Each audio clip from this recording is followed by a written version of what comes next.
Hey everyone, Andrew here, bringing you another video review, and today we're going to be doing the DC original animated film, Superman Batman Apocalypse. Take a look at this DVD movie cover right here. Now, Superman Batman Apocalypse is based off the Superman Batman story arc, Supergirl, and both tell the story of Kara Zor-El and her origin in becoming Supergirl. Now, the basic plot is that the big giant kryptonite piece that was falling to Earth was destroyed by Superman and Batman. And after it was destroyed, a ship was released from it and fell into Gotham Harbor. This ship contained Kara Zor-El, the cousin of Superman. Now, Kara Zor-El goes on a journey in becoming Supergirl, but she has to deal with a lot of road bumps.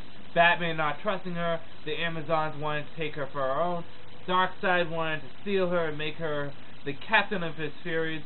All these different people are interested in Supergirl in one way or another. They either want her, they want to train her, or they just don't trust her. One way or another, she has a lot of roadblocks on her journey in becoming Supergirl. That's the basic plot of this movie and of the story arc. So with that said, let's just jump into the basics of the movie, and then I'll tell you whether or not you should get this. Let's start things off with the voice acting. For the most part, the voice acting was good. I mean, we had Kevin Conroy and, Tim Call. The two people that did Tim Daly, the two people that did Superman and Batman's voice for the animated series, Superman, Batman, and also the Justice League and Justice League Unlimited. So obviously you're going to have great voices when you come to them. They have pretty much the definitive voice for Superman and Batman, at least in my opinion. It's kind of like Mark Hamill's definitive voice for the Joker. The voices for Wonder Woman and Supergirl were good. They weren't perfect, but they were good. And Darkseid, I particularly liked his voice. Although it wasn't the perfect Darkseid voice, it was different, and that's what made it stand out to me.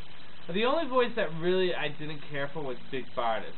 It wasn't necessarily the sound of the voice that was not appealing to me. It was more or less the tone that she used. She sounded like she was Samus from Metroid the Other M. Very just robotic and didn't really fit to the movie. But besides that, the voice acting was good. Pacing of the movie was okay. It felt kind of quick. It felt like a short movie. I believe this movie is only 75 minutes or around thereof. It says 78 on here, so there you go. So it's kind of a quick movie, but the pacing of it makes it go by a lot faster than it normally would. The art in this is kind of like trying to take the art from the comic book. They're trying to make this art a lot like Michael Turner's art from the Superman Batman story arc. And sometimes it succeeds and sometimes it fails. With characters like Wonder Woman and Supergirl, they look good. But for characters like Batman and Darkseid, they look really kind of blah. Batman has this ridiculous jaw that's just absolutely huge. And Darkseid looks like the funniest piece of shit in the world. His head looks like a toaster. Yeah, a toaster. Darkseid is laughable at best when it comes down to how he looks. And it really doesn't help Darkseid at all being an intimidating foe. Except for when he fights, he looks kind of cool. But, I mean, on every other occasion, Darkseid just looks, well, silly. With that said, let's just jump into whether or not you should get it. I'm not even going to go with the good, the bad, and all that stuff. The thing about Superman Batman Apocalypse is that they do a great job in transitioning the comics into the movie. But the thing is that they do such a good job of that I get bored with it. I know, kind of weird. See, with the past few DC originated films that are based off actual comic story arcs, like Under the Red Hood, Batman, Superman, Public Enemies, and Apocalypse, is that the stories are done so well into comparison of that of the comics, is that I know everything that's going to happen before it happens, and it's kind of boring. I was kind of harsh on my Green Lantern First Flight review, because I said it was kind of a mediocre story. But the thing about the Green Lantern First Flight video is that it actually was an original story. It took aspects from Green Lantern stories, but it was its own story. Similar to the Wonder Woman story, it took aspects from Gods and Mortals and Amazon Pax and a few other Wonder Woman stories, but on a whole, it was its own story. And that's what was fun about those stories, is that they were their own. They weren't too much like a comic that they become predictable.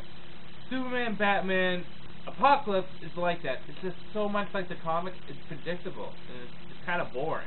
At least for me, maybe not for other people. The highlight of this was definitely the last fight between Supergirl, Superman, and Apocalypse. It was nothing like the comics and was really badass, especially when Superman gets pissed off and uses his super speed. The downside to this is just the fact that it was so predictable. That and Darkseid looked like a toaster. I don't know whether or not you should get it. I would say no. I mean, it's okay, but it's probably best for renting. I wouldn't go out and actually pay the money for it. I picked this up for $12 at Target. Apparently it's cheaper at Target than it is at Walmart. So if you are going to take the dip into actually buying this movie, get it at Target. Don't buy it at Walmart. You're probably going to get it cheaper. But I recommend renting this at best. It's worth watching, but not worth buying. How about that? That should help you out. Now, the next original DC animated film is going to be based off Superman All-Star, or All-Star Superman, which I have not read yet, and I'm going to have to actually pick up the comics and read it. Everyone says it's a great story, so hopefully I'll enjoy it, and I look forward to the fact that they're actually doing an All-Star story. That's kind of cool. So with that said, I'm going to end this video here. This is Andrew saying peace out for now.